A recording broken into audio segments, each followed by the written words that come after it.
25 दिसंबर 2022 का current affair. आज हम 25 दिसंबर 2022 के करंट अफेयर के बारे में बात करेंगे। राष्ट्रीय उपभोक्ता अधिकार दिवस प्रत्येक वर्ष 24 दिसंबर को मनाया जाता है।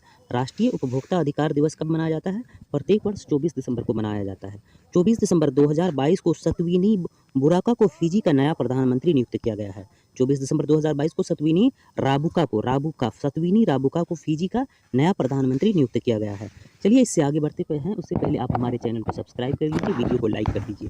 चलिए आगे बढ़ते हैं। HDFC सिक्योरिटीज़ ने दिसंबर 2022 में निवेश शिक्षा प्लेटफॉर्म रूट्स लॉन्च किया है। दिसंबर 2022 में ऑस्कर 2023 पुरस्कारों के लिए विभिन्न श्रेणियों में 4 भारतीय फिल्मों को चुना गया है।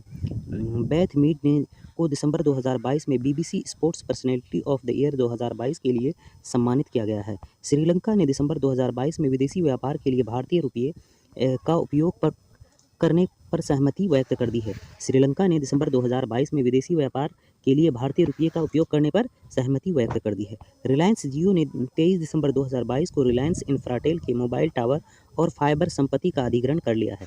रिलायंस जियो ने 23 दिसंबर 2022 को रिलायंस इंफ्राटेल का मोबाइल टावर और फाइबर की संपत्ति पर अधिग्रहण कर लिया है। चलिए आगे बढ़ते हैं। भारतीय वैज्ञानिक प्रोफेसर थलप्पिल प्रदीप वियतनाम के हनोई में 20 दिसंबर 2022 को विन फ्यूचर स्पेशल प्राइज़ प्राप्त किया है। प्रधानमंत्री नरेंद्र मोदी 24 दिसंबर 2022 को स्वामी नारायण गुरुकुल राजकोट संस्थान के 75वें अमृत महोत्सव को संबोधित किया है। प्रधानमंत्री नरेंद्र मोदी ने 24 दिसंबर 2022 को श्री स्वामी नारायण गुरुकुल राजकोट संस्थान के 75वें अमृत महोत्सव को संबोधित किया है। केंद्रीय मंत्री ज्योतिरादित्य सिंधिया ने 20 दिसंबर 2022 को नई दिल्ली में भारत का पहला green steel bond Kalyani Ferresta launch किया है। किसने लॉन्च किया है? केंद्रीय मंत्री ज्योतिरादित्य सिंधिया ने नई दिल्ली में भारत का पहला green steel bond Kalyani Ferresta launch किया है। ये डेट जो है 20 दिसंबर, ये दिसंबर में है, लेकिन डेट को उतना याद रखने की ज़रूरत नहीं है। क्रिकेट सैम करन 23 दिसंबर 2022 को इंडियन प्रीमियर लीग के किसी भी फ्रेंचाइजी द्वारा खरीदे जाने वाले अब तक के सबसे महंगे क्रिकेटर बन गए हैं। किसी भी फ्रेंचाइजी जो अब तक के इतने महंगे क्रिकेटर को नहीं खरीदा है, जिसमें सबसे महंगे क्रिकेटर कौन बने हैं? सैम करन बने हैं। वाईकॉम 18 नेटवर्क ने दिसंबर 2022 में भारतीय उपमहाद्वीप के लिए 2024 पेरिस ओलंपिक में 2024 युवा ओलंपिक प्रसारण अधिकार हासिल कर लिया है। किसने?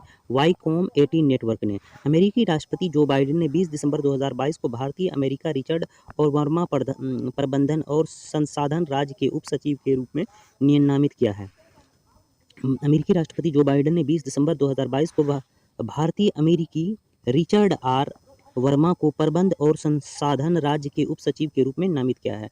भारतीय विशिष्ट पहचान प्राधिकरण UIDAI ने 23 दिसंबर 2022 को सरकारी क्षेत्र में डेटा सुरक्षा परिषद DSCI का सर्वश्रेष्ठ सुरक्षा कार्यप्रणाली पुरस्कार जीता है। चलिए आगे बढ़ते हैं। National stock exchange of India NSE के स्टॉक एक्सचेंज SSE स्थापित करने के लिए भारतीय प्रतिभूति विनिमय बोर्ड सेबी से सैद्धांतिक मंजूरी मिल गई है। National stock exchange of India को सोशल स्टॉक एक्सचेंज, देखिए नेशनल स्टॉक एक्सचेंज को सोशल स्टॉक एक्सचेंज स्थापित करने के लिए भारतीय प्रतिभूति विनिमय सेबी से सैद्धांतिक मंजूरी मिल गई है। NHPC लिमिटेड को 23 दिसंबर 2022 को प्रकाश में 15वें इंटेरिया अवार्ड्स 2022 में भारत की सर्वश्रेष्ठ वैश्विक प्रतिस्पर्धी विद्युत कंपनी के विजेता से सम्मानित किया गया है। NHPC लिमिटेड को 23 दिसंबर 2022 को प्रकाश में 15वें इंटेरिया अवार्ड 2022 में भारत की सर्वश्रेष्ठ वैश्विक प्रतिस्पर्धी विद्युत कंपनी के विजेता से सम्मानित किया गया है। IDFC फर्स्ट बैंक ने 17 दिसंबर 2022 बचत खातों पर शुल्क बैंकिंग की घोषणा की है और आमतौर पर उपयोग की जाने वाली 25 बैंकिंग सेवाओं पर शुल्क माफ़ कर दिया है।